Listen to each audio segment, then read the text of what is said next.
This meeting is being recorded. Welcome to the Institute of Jewish Knowledge and Learning. We are starting a new series with Rabbi Akiva Man. Chabad, you think you know me? Not unless you've opened the Tanya. So Rabbi Akiva, take it away. Okay, thanks everyone. Thanks, Tim. Okay.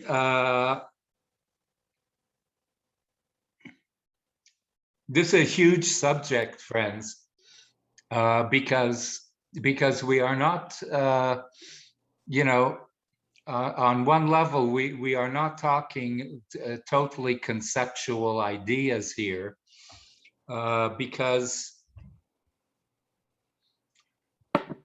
the honest truth is Chabad is around us all the time. Wherever you go, there is a representation of Chabad theology around us in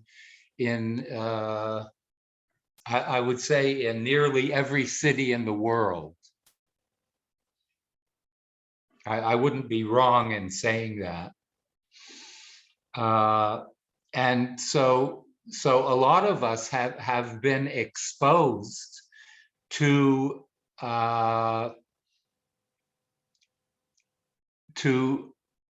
what we can call Chabad, the institution or organization called Chabad.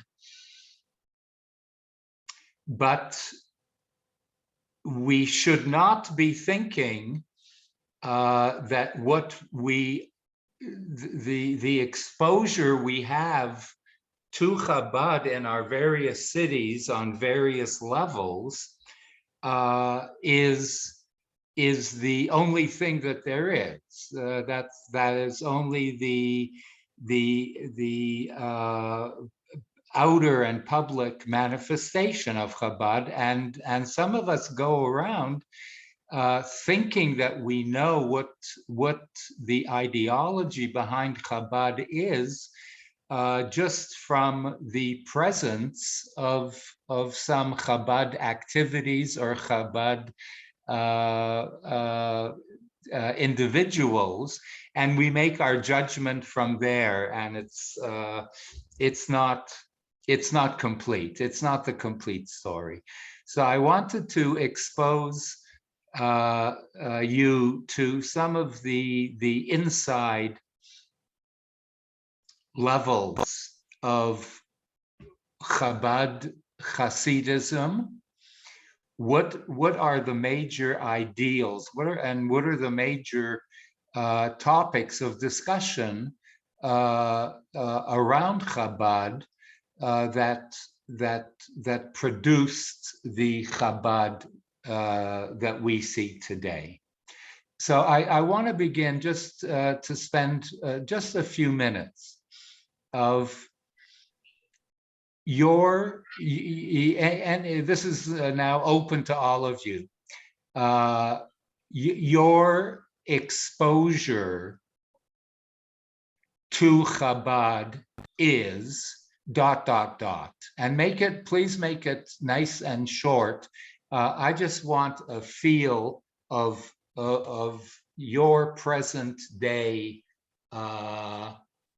exposure to anything Chabad, and then we'll get into some of the deeper aspects of the foundations upon which Chabad is founded. Okay, so Joanne, and then everybody feel free to shout out. But please make it nice and short and succinct. I actually meant Joan, sorry. Classes and services and visits and sukkahs and on and on. So you have had, like, you're talking about over the years or decades. Women are separated from men. They're Yeah. everywhere. Our little Chabad rabbi does not recognize our shul, will not daven, and that's it.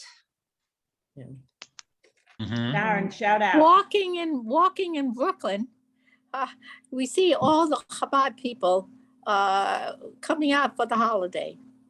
I was fortunate to have Shabbat dinner with Chabad in Tzvat, and it was a very unique experience thanks to IJKL. And certainly the men and the women were sitting separately, but I felt a lot of love and community spirit within, and everybody was welcome. The door was not closed. Everybody could go in because more and more people kept going into the house, even though they weren't, expected. So I have many different, obviously I don't agree personally with males and females being separate, but the experience I had was a unique one and very fulfilling. So. Sandra, shout out. I went to a Chabad service as a single adult, and no one even said hello to me. All the young mothers and their young children were, very busy and very occupied. I tried to get involved a little, and I was pretty much ignored. And of course, the men completely ignored me. Where was this? In Plantation. Oh, in Plantation. It was not a Okay. positive That experience. Micheline, I have to say that's rather rare. That's rather Different for from Chabad. That is out of character for Yeah. any Chabad place is to ignore is an aberration actually of Chabad. I was looking, I made sure to dress appropriately and all that stuff. And I wasn't able to participate a whole lot because everything was in Hebrew and I had a hard time following along, but I participated some so they could see that I was Jewish, but Right. not even a hello Okay. through the whole service. Okay, let's keep the shout outs going before we turn it over to find out where. I would say that I agree with what Sharon and Joan said, and also that they do wonderful things for the students that are traveling. But having said that, in my experience in our small community, it's terrible. They are determined to eliminate us. They have tried every trick in the book. Met with the Rebbitzin personally in my house for 3 hours one day. Everything that comes out, not everything obviously, but when they're trying to say they want to work with you, the lies, even the lies in the emails are never ending. And after our 3-hour very friendly chat, which took effort, anyway, it was very friendly. She put on her coat. It was winter. I helped her on with her coat to leave. Her back was to me. She turned around and in a completely different voice said, "You either cooperate with us or you won't be here in 15 years. And having just spoken to people in other small communities, I won't say the personal conversation and lies. I can't refer to that. I can only refer to ours, but they also try to eliminate them. Okay, Rabbi Kiva, do you want to keep taking experiences or are you ready to? I'm good. I'm good unless someone wants. Yeah, a quick one. I've been to about 6 or 7. I took one series of classes in Parkland, Florida, and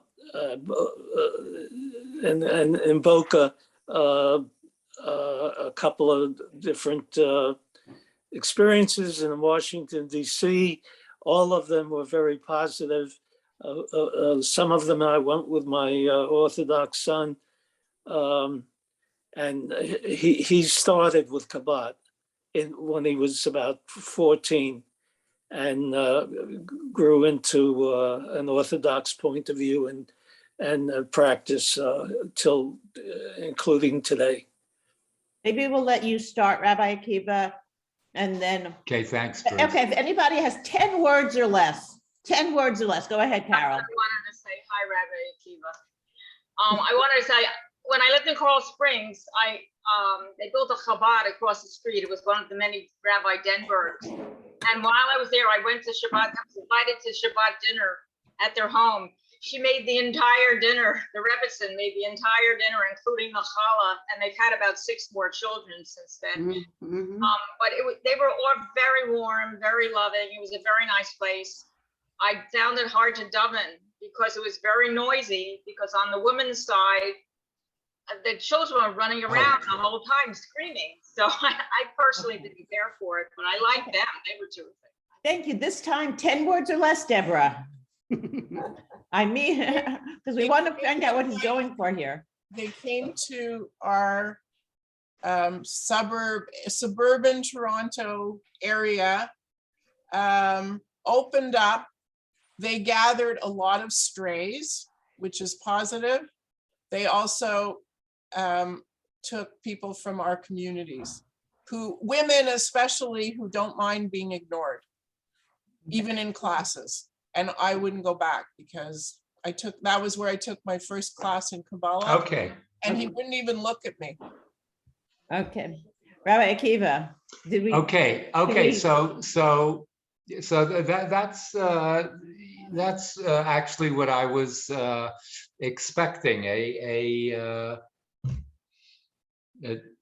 That's what is to be expected of such a large organization. There's going to be the people exposed going to have different experiences and different opinions. Let's go back. Let's go back in time. The founder of the Chabad movement, known as Rabbi Shneur Zalman of Liadi. Liadi is a certain city in Belarus.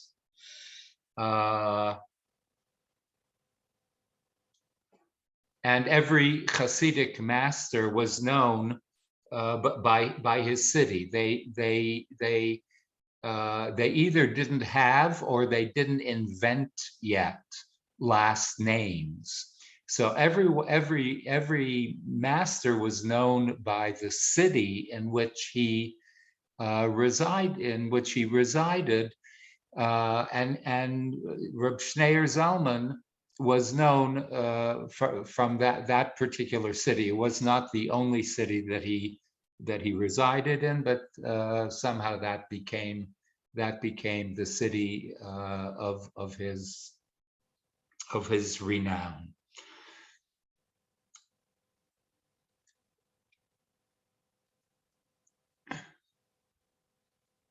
Reb Shneur Zalman was born.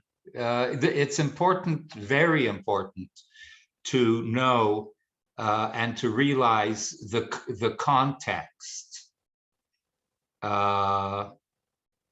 in the context and the circumstances in which he lived.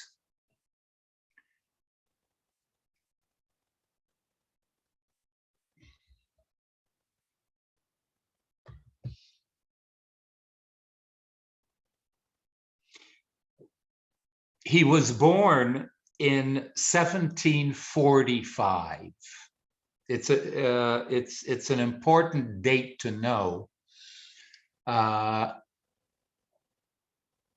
Only because we have to realize what was happening in the rest of the world in relation to Hasidic thought at that time. If I were to ask you when is the approximate date that we would put on what we call the Age of Enlightenment? I think this is rhetorical. But just think of the age of enlightenment, basically, in our historical calculations, would be the beginning of 1685 till around 1800. And that is called the Age of Enlightenment, where something was happening in the world. It had to do with scientific discovery. It had to do with scientific discovery in relation to rationalism. And that's an important idea to grasp. In 1685, the Age of Enlightenment, which is a very broad concept, started spreading to all forms of the way that people think.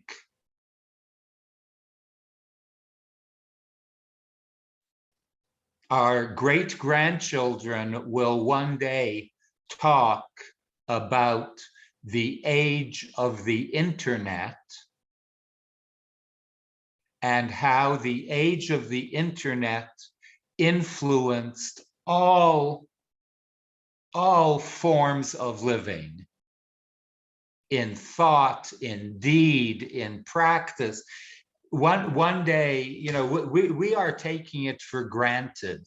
Okay, internet, schminternet, we have it, we use it, but one day we will, generations from now, are going to look back at the age of the internet and how civilization was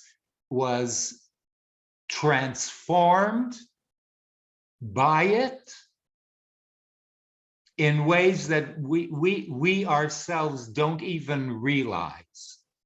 Because when you look at things in retrospect, they sometimes are much clearer than when you are living through it. So we can look back at the Age of Enlightenment and put Reb Shneur Zalman's life right smack at the first quarter of the Age of Enlightenment. What was occurring in Europe at that time was certainly somehow manifested in Reb Shneur Zalman's vision. So he was born in 1745 and passed away in 1813. And Reb Shneur Zalman, as a small boy, I have to do this because this is part and parcel of a description of his magnum opus, the Tanya. He began his life with a remarkable mind. It is recorded that this is like an unbelievable statistic. At the age of 12, Reb Shneur Zalman finished the entire Talmud from beginning to end. If you ever saw the Talmud just in physical form, it's an unbelievable feat. He was so it tells you something about his early childhood training, and it also tells you about his just incredible mind. In his mid-teens, he nearly memorized all most all important Jewish texts.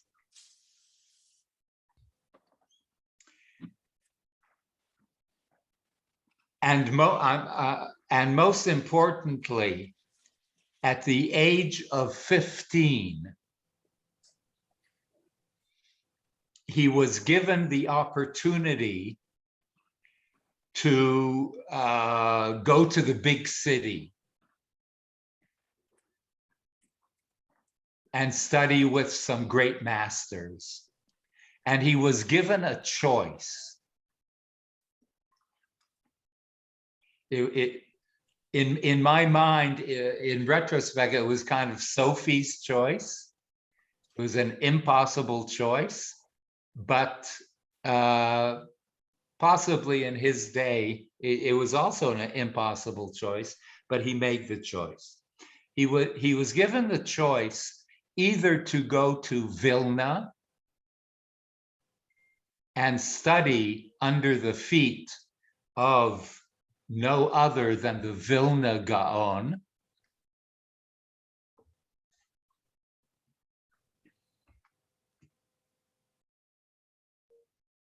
who was the Vilna Gaon was the undisputed scholar of his time, Talmudic scholar, also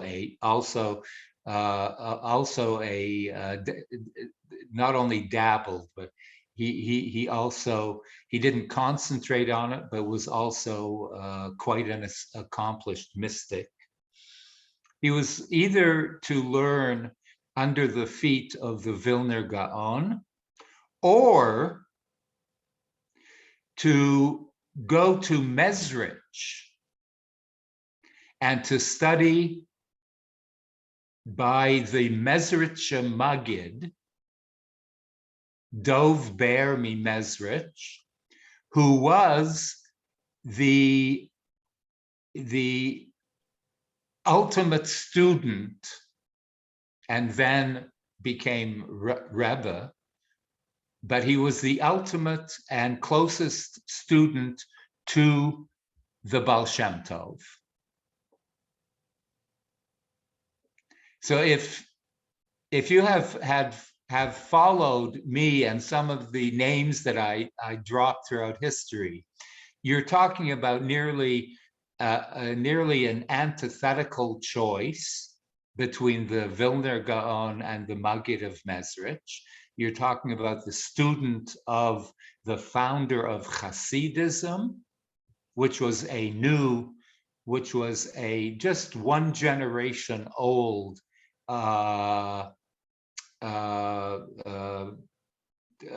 group of new thinkers,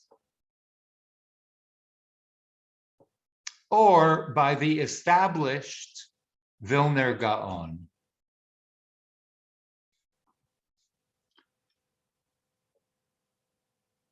Shneur Zalman chose to go to Mezrich.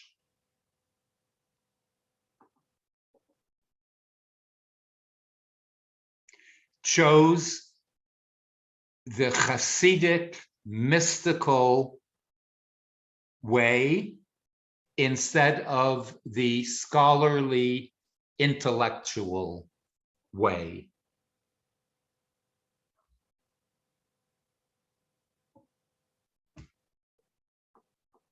Why was that? What was his choice all about? We see later on from Shneur Zalman's writings in the Tanya that at such a young age, at 15, when he had to make this choice, Reb Shneur Zalman's soul was absolutely, even at such a young age, was preoccupied with the preconscious creativity of the mind. Reb Shneur Zalman, being that at the age of 12 already had gone through the Talmud. And again, you don't go through the Talmud, you keep on going through the Talmud. But at such a young age, Shneur Zalman already displayed that he found easy and was not as interested in the scholarly intellectual way of Judaism, but rather he wanted to improve and grow in what he thought he could get from the Maggid of Mezrich, the student of the Baal Shem Tov, who was preoccupied not with intellectual discovery, but rather with a discovery of pre-conscious creativity of the mind, which he wasn't getting from textbooks. He discovered that in Mezrich, the Torah that he was going to be learning was going to be more alive. And in Shneur Zalman's words, he said, in Vilna, I would find a lot of study and a lot of intellect, which was only code word for certain things. Study and intellect were code words. I would find more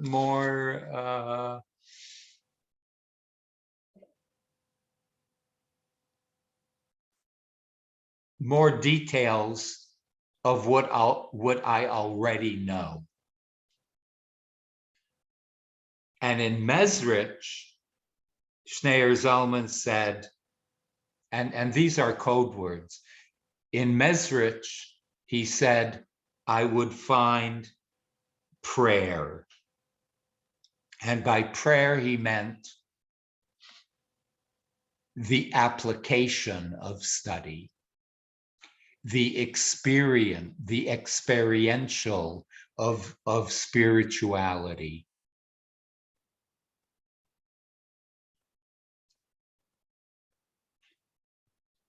Something within him obviously drew him to Mezrich that he couldn't find in Vilna. What was he really thinking about? I think what he was thinking about was what all of us actually think about. I think at that tender early age of 15 in his brilliant mind, Reb Shneur Zalman was thinking, I want to know the secret of the know-how.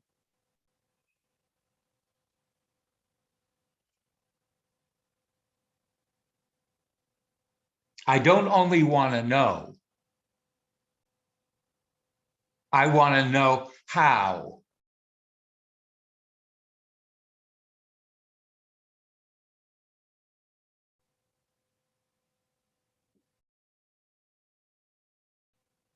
Do you deeply get that difference?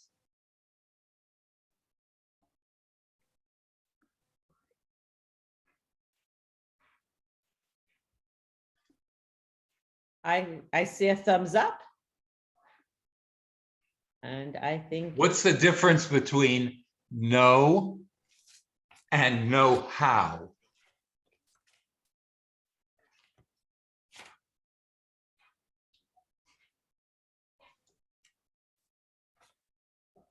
Oh, I like that. It becomes a part of you. You master it. Beautiful. Adam 1 and Adam 2. Excellent.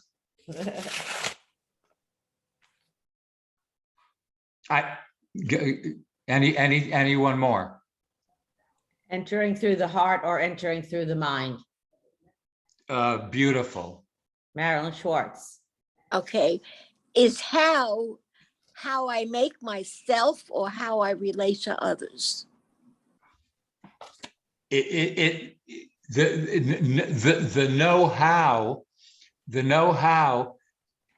is the connection between the intellect and the heart. The intellect knows. Well, The heart knows how. I think I found out how. What? If I am a happy person at my age and feel I have done pretty much what was required of me, I think I found out how. You and Shneur Zalman, the same. Okay. I'm in good company. We often can acquire the know.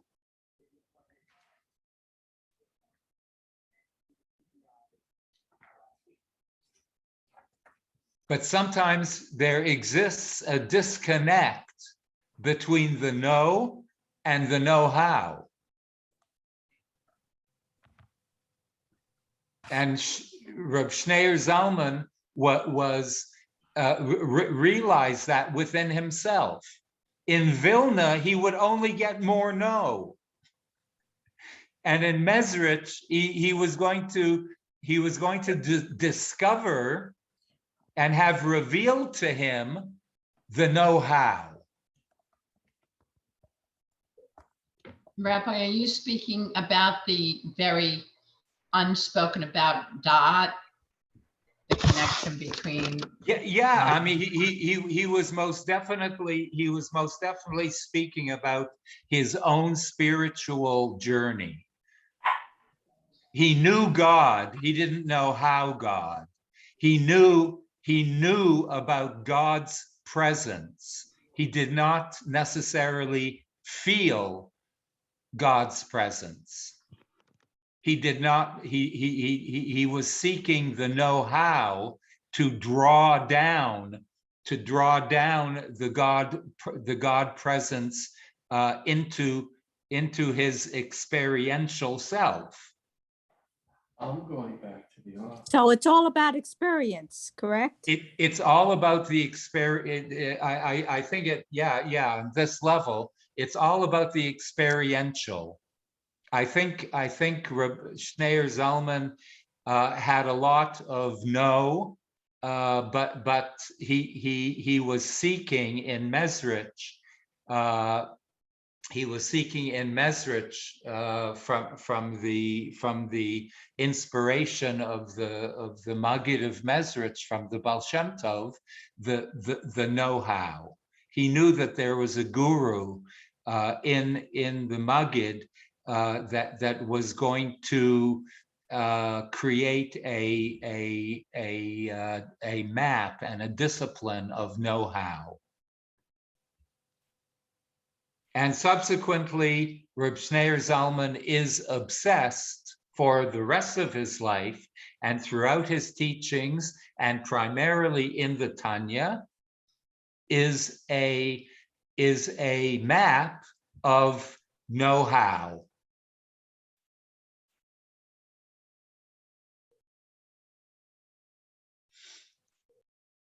He had a great friend in Mezrich, once he moved to Mezrich, who was the Maggid of Mezrich's son. His son is also known among the Hasidic masters as guys. This is his nickname. The Maggid of Mezrich's son, who was nearly the same age as the Baal Tanya. I'm sorry, the Baal HaTanya is the is Reb Shneur Zalman's name after his book. The Baal HaTanya, the author of the Tanya. So he had a great friend in the Maggid's son, who was called, his nickname from beginning was Rab Avraham HaMalach.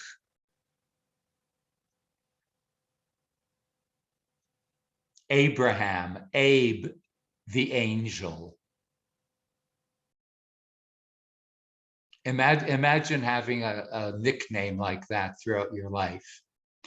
He was known as Avram the Malach because from also the earliest age, this little boy was a mamish, a transcendental thinker from age 5. They discovered this. And it turns out that the Baal HaTanya at the age of 15 goes to Mezrich and meets up with his teacher's son, who is known to be from the earliest age a transcendental thinker, who Reb Shneur Zalman starts becoming like literally like a twin brother to him. And Shneur Zalman becomes nearly like a son to the Maggid. Time goes by. A billion things have been learned. And at the age of 25, Reb Shneur Zalman, specifically, his first book is a kind of it's I don't want to say a revision, but it is a new Shulchan Aruch. It is a new compilation, a thick compilation of a book on Jewish law and codes, which was a huge accomplishment at that age, and it's significant. It's significant why that was his first book. He wrote a new Shulchan Aruch, the first Shulchan Aruch, the first code of Jewish law, was written in Tzfat by no other than Yosef Karo, who was one of the students of the Ari, the founding father of Jewish mysticism, right? The first, which is an amazing phenomenon in and of itself, that one of the holiest students of the Ari chooses to write not a book of mysticism, Right. but a book that has to do with Jewish practice, Jewish code and law. That's for a totally different discussion. So it is also no coincidence that Reb Shneur Zalman, who was seeking to go to Mezrich to discover the workings of the pre-conscious mind, that the Baal Shem Tov was known to break through in the early 1700s. It's no coincidence that Shneur Zalman starts his mystical journey with a book on Jewish codes and law. Why was that? I think one of the ideas behind it was that, number one, he recognized the absolute importance of code and law. That's number one. Number two, he was going to move from Mezrich to Lithuania. Lithuania happened to have been at that time the bastion of Jewish rationalism. Lithuania at that time was the brain basket of Russian and Polish Jewry.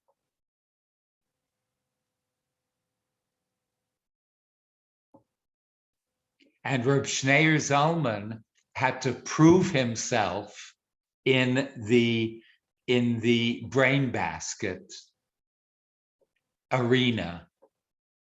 So he first had to write something that was going to be ultimately respected in the Lithuanian milieu, in the Jewish Lithuanian milieu, and had to prove himself, had to show his brilliance and expertise in that area before he could get into any other areas, meaning mysticism and Chassidut. So, long story short, Shneur Zalman became a kind of blend of Lithuanian scholarship, a blend of Lithuanian scholarship together with Hasidic Baal Shem Tov revolutionary mysticism. And one would think that that was the most beautiful combination. However, in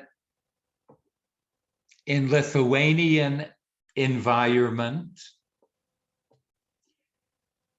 the threat of the experiential. Hasidism, don't forget, was young. It was only one generation old. And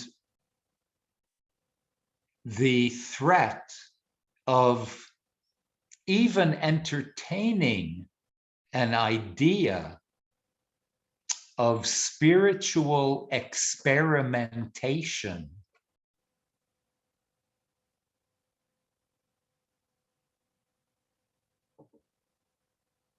versus the conceptual and rational was such a foreign idea. We might take it for granted today, friends.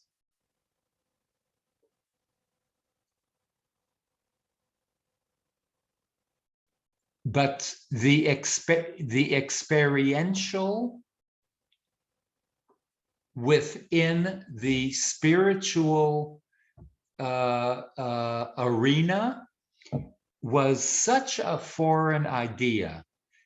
There were in not only in Jewish, but certainly in Jewish, in Christianity.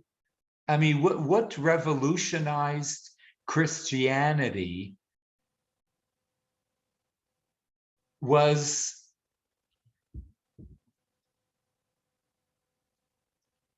Protestantism.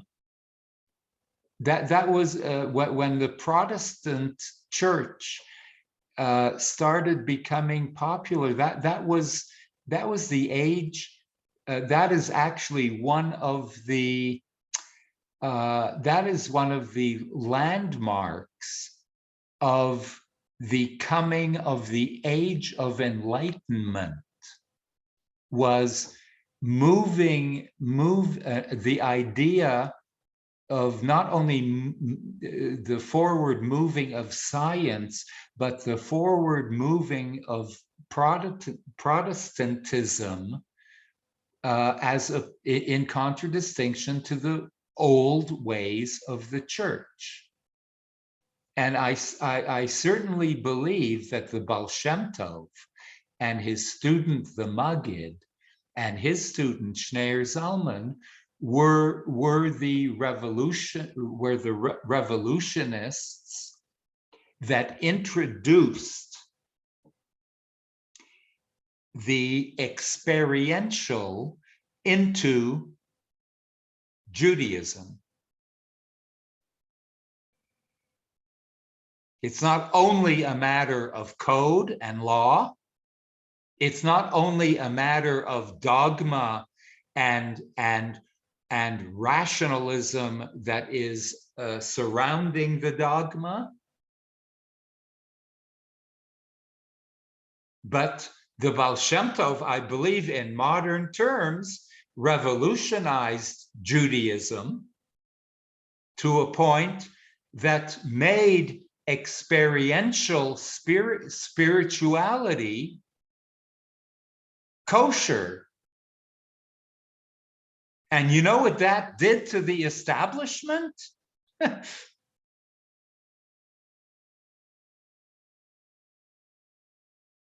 Do you know what it did to the scholarly establishment in Lithuania? To announce, as the Baal Shem Tov did, that even the simplest tradesman, the simplest shoemaker, that the masses of all society can manage to live a life that is attached to God,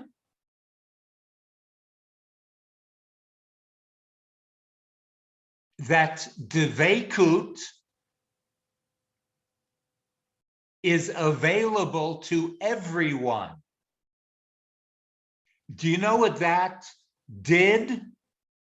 Do you know what that implied to the Lithuanian mentality of scholarship? And only through genius of Torah are we able to get to attachment to God. And the Baal Shem Tov and his students are saying, yes, that's a good way, but not the only way. Do you know how, not only how crazy that was, but how possibly heretical that was.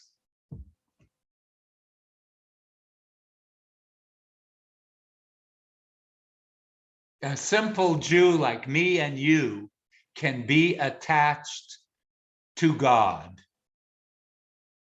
God's presence can and will infuse you, whether you are a scholar of Torah or not.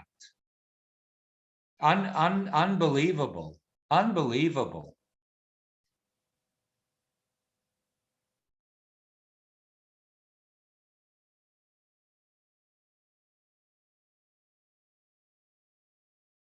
So obviously there was great resistance in world Jewry, which existed in whose center was Lithuania.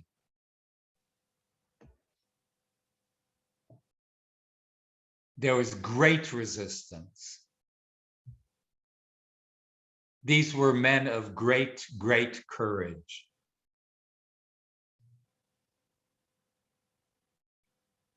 So being that there was this resistance of the scholarly elite, who were great people in their own right, you know, they had their ways, but they were stuck in their ways.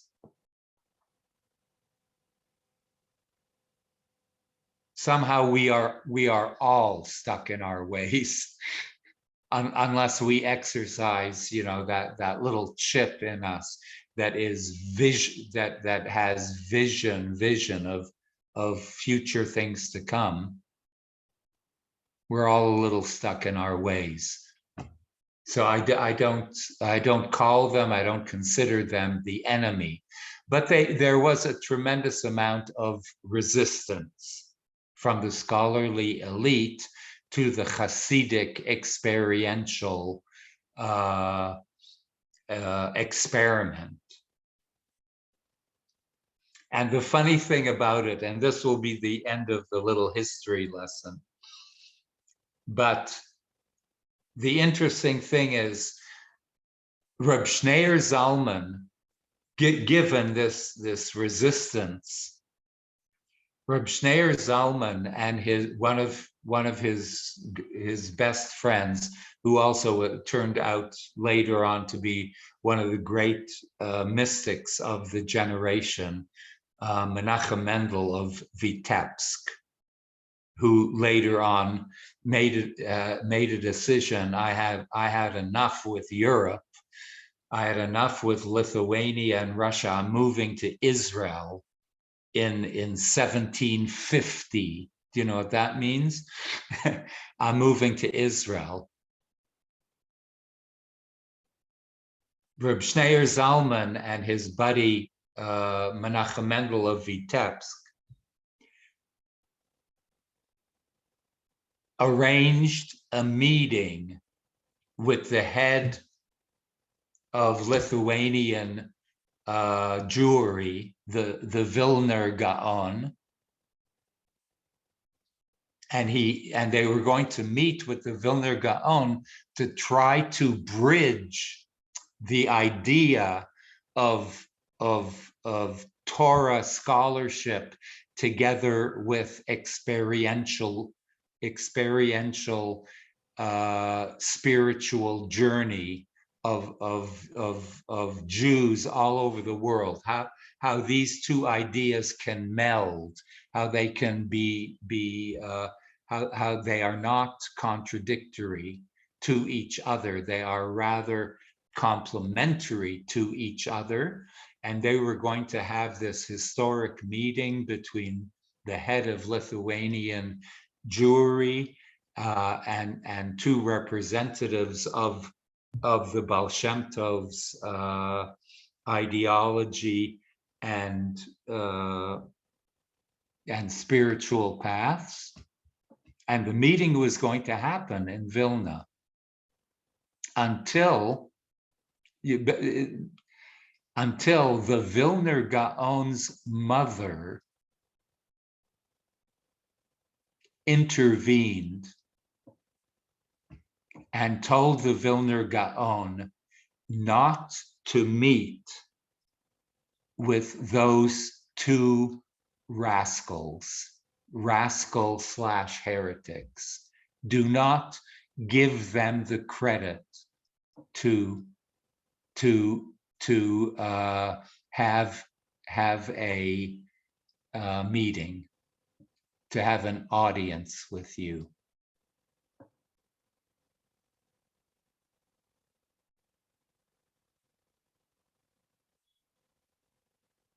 And it is legendary within Hasidic history that if that meeting had taken place,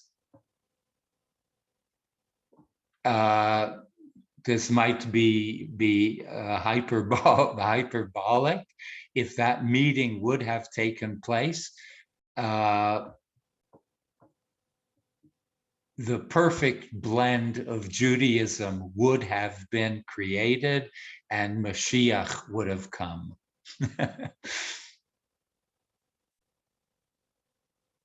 But it didn't happen.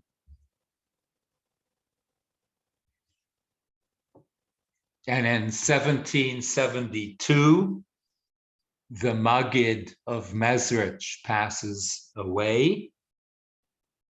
and Reb Shneur Zalman moves away from Mezrich, first to the city, believe it or not, first to the city of Anipol, which is a city in Ukraine today.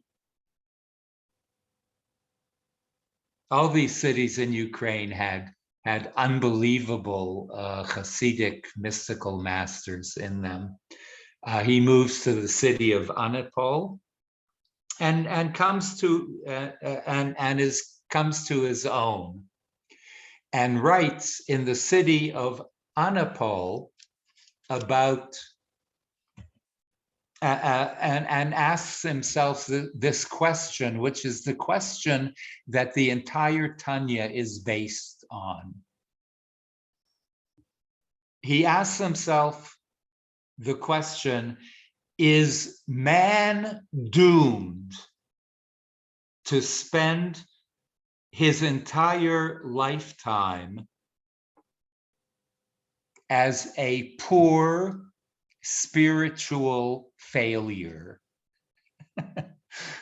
I love that.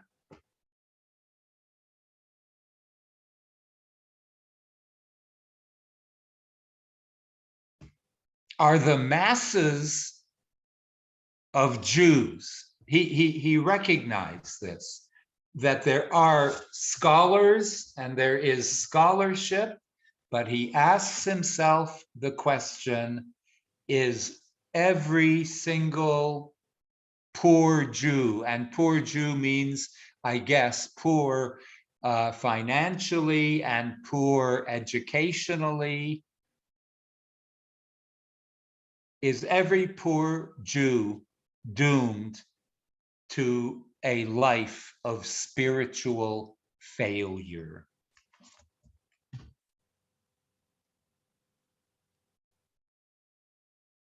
And that is the question that fueled the entire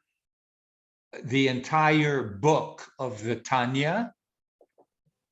And that is what the contents of the book of the Tanya is supposed to be responding to. How not to become a spiritual poor man or poor woman. How everybody is deserving of a spiritual path and a spiritual guidance system that is going to help each individual Jew according to their level of education, according to their level of comprehension, to reach a their own spiritual height. So democratic of Shneur Zalman, so generous of Shneur Zalman to make the basis and content of his book as a vehicle for all people to find their own spiritual truths. Now, in truth, if you open up the Tanya, is today's regular, ordinary seeker and searcher going to find what Reb Shneur Zalman was aiming to give? I'm not sure. That's why I'm dedicating 6 classes into kind of reducing it, because what Reb Shneur Zalman took for granted, the terminology that Shneur Zalman uses in the Tanya, might be above the heads of some of today's great scholars. So I don't know whether 200, maybe 300 years after Reb Shneur Zalman offered this book, the Tanya, to the masses, I don't know whether the masses are able to take full advantage of it, but we certainly have to try to extract from the Tanya some basic lessons that apply to the masses today. And that is going to be the content of the next 5 classes, is to try to take some major concepts that Reb Shneur Zalman offers and do them nice and slowly, because he takes a lot of things for granted that we might be viewing as great surprises, and find a little bit incomprehensible. So we have to take it nice and slow, but to get a few ideas, I am going to try to be the conduit between Reb Shneur Zalman's attempts in the Tanya, written in the mid 1700s, and try to reformulate those ideas in words that can be comprehended today. Rabbi Akiva, does this mean you're ready for a couple of questions? Yes, yes, I am. Okay. And please forgive me. I'm listening to the computer, but I got to get myself a little liquid to my throat. Okay, we'll go ahead with questions. So Shabri, Joan, and Sandra Poslins, if you still want to speak. Yeah. I am listening, but I'm just going to go get myself a little liquid. Okay, Rabbi, go for it. Okay, both of you go for it. Shabri, go ahead with your question. Oh, thank you, Kim. You know, it was very interesting when the rabbi was talking about how in the family they said everything was heretical. How do you say that word? Heretical. Heretical, you know, but if we go back to Moses, go back to the burning bush, and the burning bush and the questions about experiential was right there in front of us from the very beginning. And so how could it be heretical if it's given to us way back, even at the burning bush? You know, so a lot of it is given to us, and it's given to us in many different ways other than even Jewish. So we have it's been given to us in the experience of having that and knowing it. Yeah, it's my feeling. Okay, give him one more. Let's give him a minute to get back. Okay. And but he'll have heard your question, and if you repeat it, I'm sure you'll ask a slightly different question. So, is he back? He's back. He's back. And your answer, Rabbi.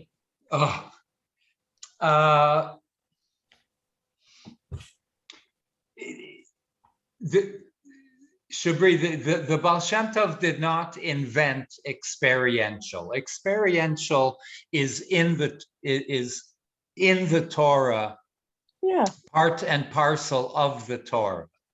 Okay, it depends how you take the word experiential. In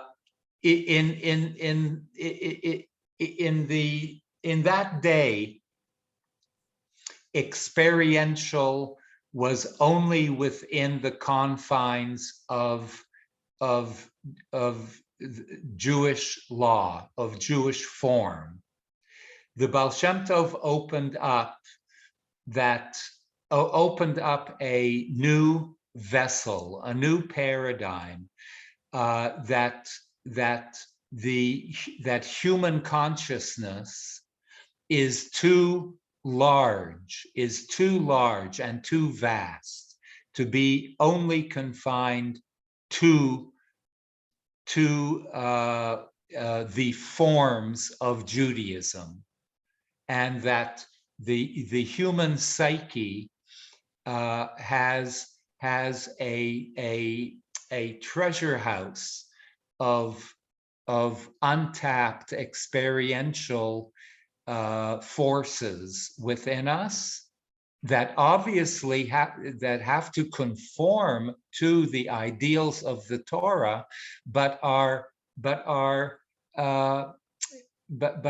much deeper and much vaster than the forms of Judaism inform us. Okay, what the Baal Shem Tov introduced was an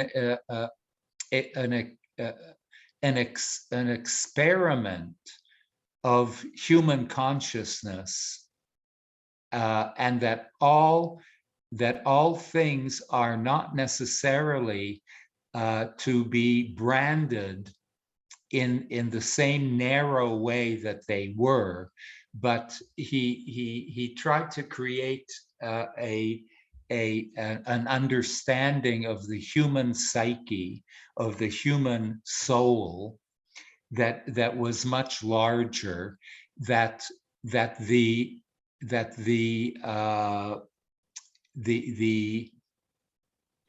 traditionalists were very much afraid of opening up those channels of psychic energies. Thank you. Thank you. Is it okay if we move now to Joan Sonnabend? Hi, Akiva. It's wonderful Hi, Joni. to see you. So you just mentioned a couple of things that I've been thinking about, that basically what we're talking about is the soul and how to bring our soul into our everyday lives and live from that place. And that, and you just mentioned about the fear that it's too much power, and it can be, but I also believe that they were afraid for people to have more self-empowerment, to really be able to know themselves. And if you are coming from the place of the soul, then you're living in, I'll dare to say, in a space with God, in that same realm. And absolutely true, Joni. Absolutely true. yeah, you don't think that the vastness of I would call it soul, but I also want to call it the delving into the unconscious. I think it had absolutely to do with Reb Shneur Zalman's and the Magids and the Baal Shem Tov's new enlightened understanding that the unconscious within us is a mamish, an untapped area that Judaism ought to be incorporating and utilizing, and the current conservative traditional mainstream way of looking at it did not include, just simply did not include the unconscious. The unconscious actually in times gone by what was something to be suppressed. I agree. It was the evil inclination, and that's why that's where the opposition and repression came from, to give validity to the masses unconscious, that's dangerous and it's unconscionable. I agree. And I would say that it would have also taken us out of the Stone Age, where actual divinity has wanted us to be out of. But my other thought is, when I was growing up and going to conservative synagogue, I never heard any of this. So my question is that suppression still very much intact about not talking about souls, not talking about how we could really be who we really are, not these facades and layers that we put on? And I will also say that when I was doing the Melton program and I had Abe Gittleson, you know, my treasure, and I once asked him about a soul, and he had a really difficult time. He had a really difficult time. And I'm like, how can we talk about spirituality in quotes and about divinity and everything that is, and never accept the fact that what we show up as on a daily basis is basically not who we are. Okay, Joan, thank you for guiding us. Rabbi Akiva, do you have a comment before we move on to the next? Joni, I am so appreciative of what you just said, because I think you're hitting, I think you hit something like very, very important. Okay. Thank you. No, I have to comment. I have to comment. Sorry. Joni,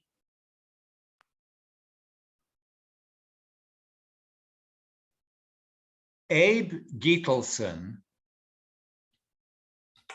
may the memory of a holy person be blessed. Abe Gittleson is nearly a perfect example of the Vilner Gaon model versus the Maggid of Mezrich model. Abe Gittleson was a supreme educator, an effective transmitter of Jewish ideals and values, and one of the sweetest people in the world that I know. And I know how you've expressed how much you and anyone out there who had the privilege of meeting Abe or being in one of his classes know that. However, exactly as you said, if you were to ask Abe about the essence of one's soul, if you were to ask Abe pointed questions about the experiential journey towards my inner knowing, my inner self, my inner soul,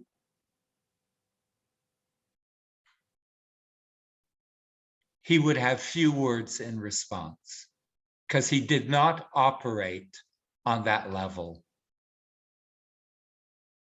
It's a great example of Abe. Abe used to come to me with questions like that, of how to give like the closest and the most like succinct answer, because he didn't operate on that level. He just simply didn't.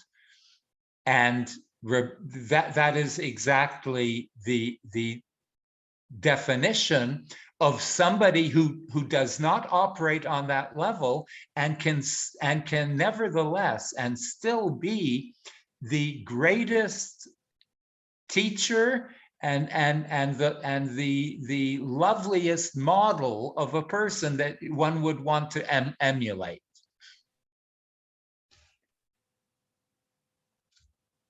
So it's Joni, it's a very fine line that Shneur, Zalman, and the Baal Shem Tov it wasn't an opposition that was so clear. It was a very, very fine line.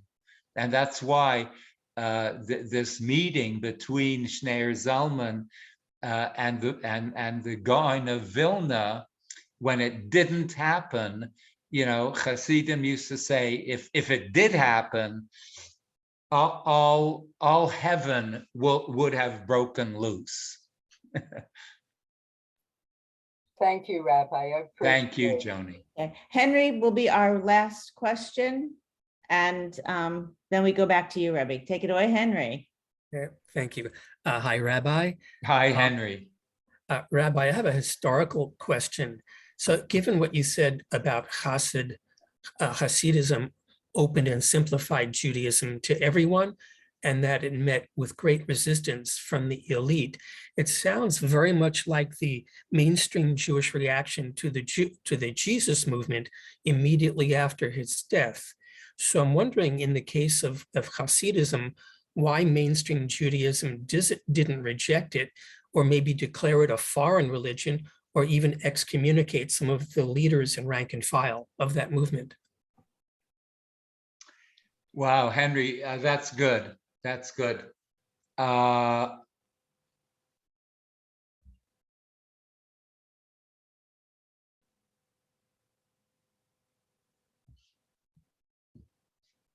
Firstly, I have to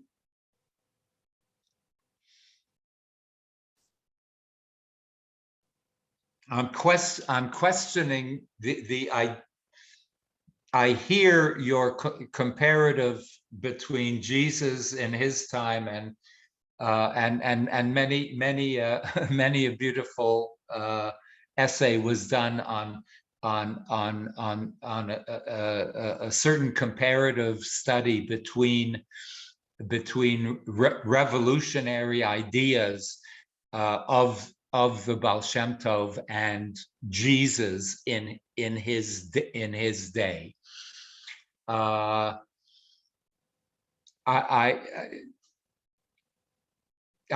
question the idea of right after the death of Jesus that there could have that there could have been a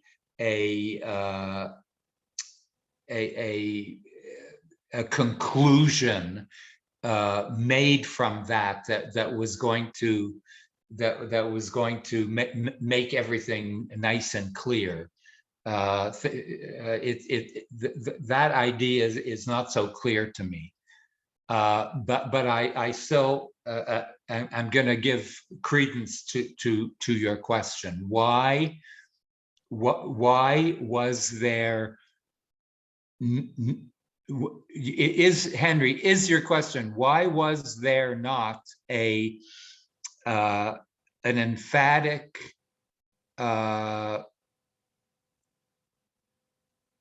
end to the kind of revolutionary / heretical ideas from normative Judaism towards Hasidism? Why wasn't it put to rest immediately?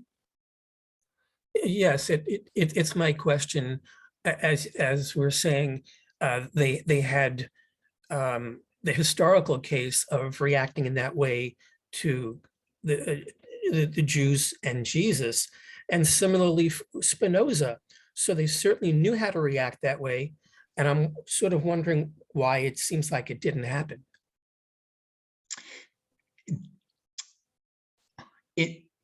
Henry, in a way, it did happen,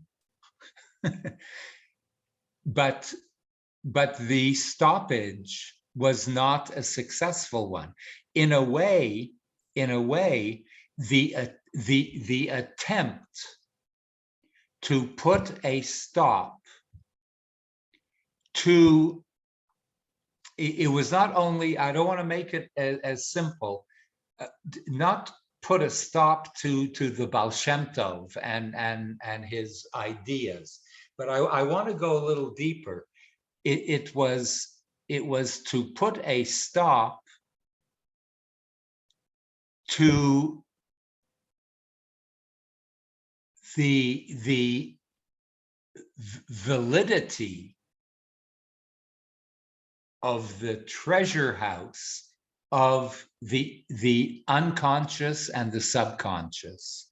I'm going to put it in those terms because that's ultimately what they were afraid of. And it so happens that the mitnagdim, the traditionalists,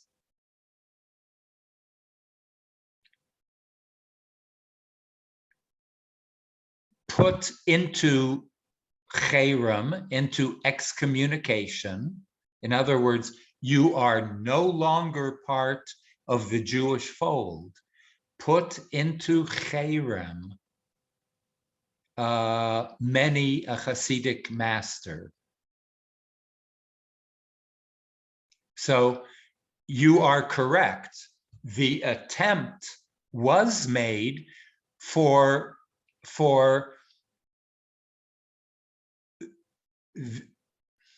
in the name of very legitimate, for very legitimate reasons.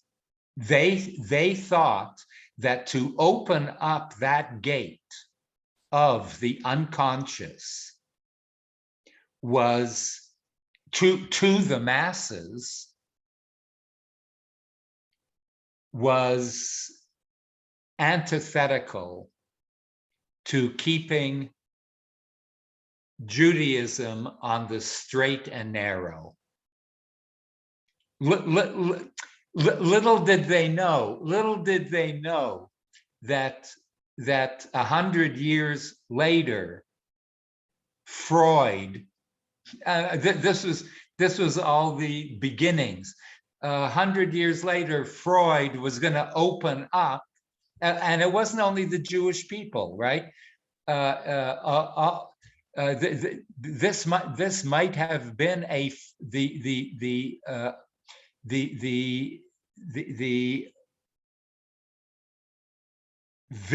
vision of the Baal Shem Tov was really a precursor to Freud and to Jung. The Baal Shem Tov was opening up the unconscious and the subconscious to the Jewish people 100 years before Freud. Freud put it in certain terminologies and did a wonderful benefit for all humanity. But this was all in the making. This was 100 years before Freud, the Baal Shem Tov, and 150 years before the Baal Shem Tov, the Ari in Tzfat was already uncovering the unconscious and subconscious ideas that were eventually going to evolve into psychoanalysis and psychiatry. I believe that 100%. So, yes, there was opposition because it was a mysterious and cryptic kind of energy and power that was given to the masses that the traditionalists were just not capable of absorbing and not able to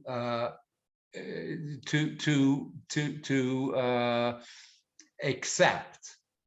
And you know what? The entire world was not ready for it until Freud, and after Freud and Jung and all the rest of those beautiful thinkers, we still needed a generation or two to absorb that, then reflect on it, then criticize it, then refine it. We're still in that process. So yes, there was opposition, and it unfortunately turned into violent opposition until I think the masses and the truth of the experiment came to a head. Thank you very much, Rabbi, and very neat comparison between that and modern psychiatry. I love it.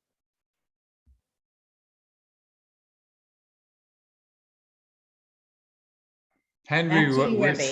we're still grappling with those same things. The we still are not getting it straight completely. Back to you, Rabbi. Okay.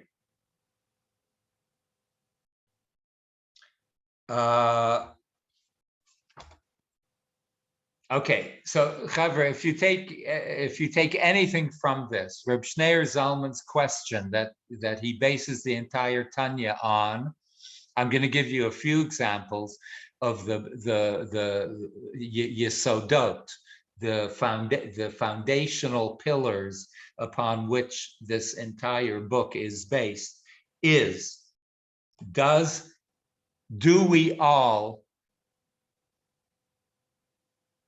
Are we all doomed to spiritual failure? Do we all have to be doomed to spiritual failure if we're not all this religious, if we're not all this scholarly? Are we all losers? Are we all spiritual losers? And his answer is the Tanya. His answer is with an emphatic no. We are not. We cannot relegate ourselves to be spiritual losers. This is going to be a guidance system for you to build up, not a magical book, but this is going to be a guidance system for you to build yourselves up into spiritual powerhouses in your own little bodies, in your own little minds, in your own little hearts. Everyone can be a spiritual giant, is the first teaching of the Tanya. We are all spiritual giants in potentia.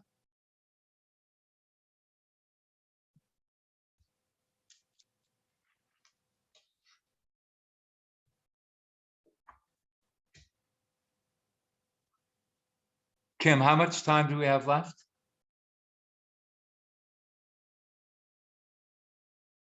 Anyone? It is 1:37. We end at 2. No, we end at 1:30. We end at 1:30. When did the minutes go? Okay. Everyone can be a spiritual giant. Is the first foundation of the book of the Tanya.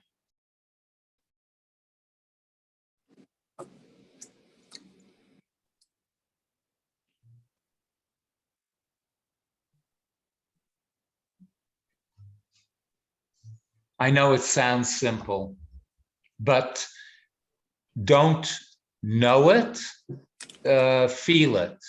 Don't know it. We are all going to learn about certain processes in which inch by inch we become giants in our own little selves. Wonderful class. You blew me away again. So, yeah, thank you, everyone. And we're looking forward to the revelations. And just